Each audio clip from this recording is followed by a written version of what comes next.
Podcast. I'm Diana, the PKD Dietitian and your host. The incredible edible egg. Now, I might be dating myself a little bit, but I vividly remember this marketing slogan from when I was growing up. In the United States, egg consumption averages over 280 eggs per person a year and seems to be increasing every year. Now, that's a lot of eggs. I get asked a lot by clients about what is good and what is bad for PKD. And one of the foods I frequently get asked about is if eggs are a quote-unquote good protein to include in the diet. In this shorty episode, we are going to explore if eggs are part of a healthy PKD diet or not.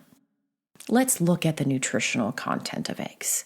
And know this, it does vary some depending on how the eggs were raised and what they were fed. I'm really just talking about averages here. And we're going to look at one large egg. So one large egg provides around 72 calories. Looking at the macronutrients, that's the protein, the fat, and the carbs, it has about 6 grams of protein, which, by the way, is in the egg whites, 5 grams of fat, and less than 1 gram of carbs, and eggs contain no oxalates. Those are pretty nicely balanced macronutrients, but packed into an egg, specifically in the yolk, is also a lot of nutritional value. Eggs are rich in B vitamins, including about 25% of our general B12 needs. Plus, they have some folate in there too. Both of these vitamins are super important for making your red blood cells. They're rich in vitamin A and a great source of selenium, about 28% of your daily value needs. Eggs help to support eye health with the antioxidants lutein and zeaxanthin, and they contain choline, which is an essential nutrient needed by your brain and your nervous system. So you can see those yolks are pretty nutritious. You might have heard eggs are a good source of vitamin D. They do have some naturally, but not very much, about 41 IUs. You would have to eat a heck of a lot of eggs to make that add up to anything substantial and to meet your needs. Let's talk about the elephant in the room when it comes to eggs, and that's cholesterol. History is all kinds of scrambled when it comes to eggs, cholesterol, and heart health. Previously, eggs got a bad reputation because they contain cholesterol.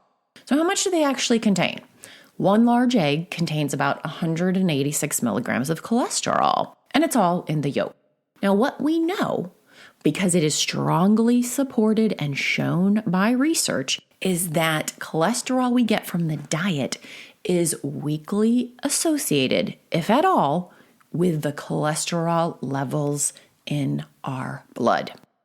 Few studies that look at how diseases occur in different groups of people and why have found a connection between eating eggs and increases in heart disease risks. It's just not there. Focus on dietary cholesterol as a driver of high blood cholesterol was changed around 2013 in the American Dietary Guidelines. They dropped the recommendation to limit cholesterol to less than 300 milligrams a day in 2015 because there really is no strong connection between dietary intake and heart risk. Now, this is a little bit off topic, but worth mentioning, and that is that the biggest influence on your blood cholesterol levels is the mix of fats and carbohydrates in your diet, not the amount of cholesterol you eat from food. What is really driving higher levels of cholesterol are those really processed fats, high intake of some saturated fat, and those what I like to call crappy carbs in the diet. So the standard American diet, that is. Now that we know the nutritional value of eggs and touched on myths about cholesterol and heart health, how many is good to eat per day, per week? A general recommendation, and it's also supported by research, this suggests that 1 to 2 eggs per day can be safe and part of a nutritious diet. Of course, the amount depends on you individually and your protein needs and what else is going on with your health. And some folks might want to consume fewer eggs because of their cholesterol. Yes, I just did say that. Some folks have been shown to have high dietary cholesterols. A lot of times it's in the family. And eggs sometimes might impact, because of the cholesterol, their blood levels. Also, if you have diabetes, that is another case where we have seen dietary cholesterol raise blood cholesterol.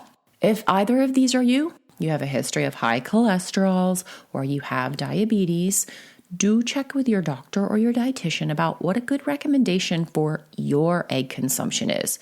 It might be different than the normal. So let's bring it back to PKD. Do eggs actually have perks for PKD? And my answer is yes. First off, they're affordable. They're readily available. There is a variety of ways to use them and cook them. They contain all your essential amino acids. They're low in something called PRAL, which is the amount of acid that a food creates when you're digesting it, and they're very nutrient dense. But what I really like about eggs is that they're pretty portion controlled. One egg is this much protein. I have worked in eggs with a lot of clients to provide nutrition, even when they had lower protein needs. Wrapping it up today, the bottom line is, if you're going to have eggs, eat the yolk, folks, because those provide the multiple nutritional benefits. Also, current research on cholesterol supports eating the whole egg because dietary cholesterol is not strongly associated with blood cholesterol. In my opinion, and also the practices with many of my clients, if they like eggs, is that's absolutely something that can remain on your plate. I hope you enjoyed this shorty episode, and if you haven't done so, make sure to hit subscribe and follow the PKD Dietitian Podcast wherever you listen.